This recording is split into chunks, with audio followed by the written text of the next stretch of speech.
저속노화는 잠을 더 자라가 아니라 깨어나는 방식을 바꾸는 일이다. 저속노화를 말하면 대개 수면 시간을 먼저 떠올린다. 7시간은 자야 한다. 일찍 자야 한다. 맞는 말처럼 들리지만 많은 사람에게 문제는 시간보다 깨어나는 방식에 있다.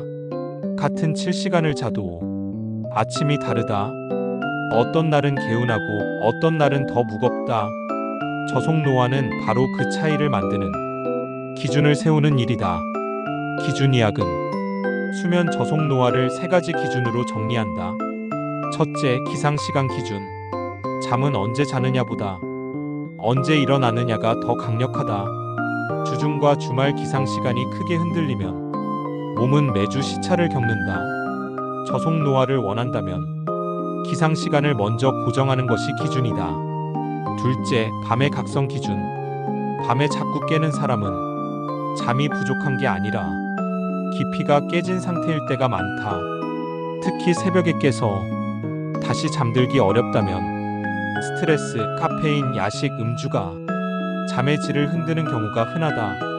이때는 더 누워있기가 아니라 각성을 줄이는 쪽이 기준이다. 셋째, 아침의 첫 10분 기준.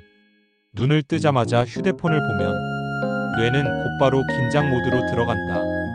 아침 첫 10분을 빛창가, 물 한 컵, 가벼운 움직임으로 시작하면 몸은 회복 모드에서 생활 모드로 부드럽게 넘어간다.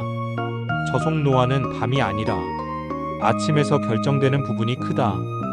그리고 꼭 확인해야 할 경고 신호도 있다. 코골이가 심해졌거나 자다가 숨이 턱 막히는 느낌이 있거나 아침 두통과 심한 졸림이 반복된다면 수면의 질 문제가 깊어졌을 수 있다. 이럴 때는 의지로 버티지 말고 확인하는 편이 기준이다. 오늘의 질문은 이것이다.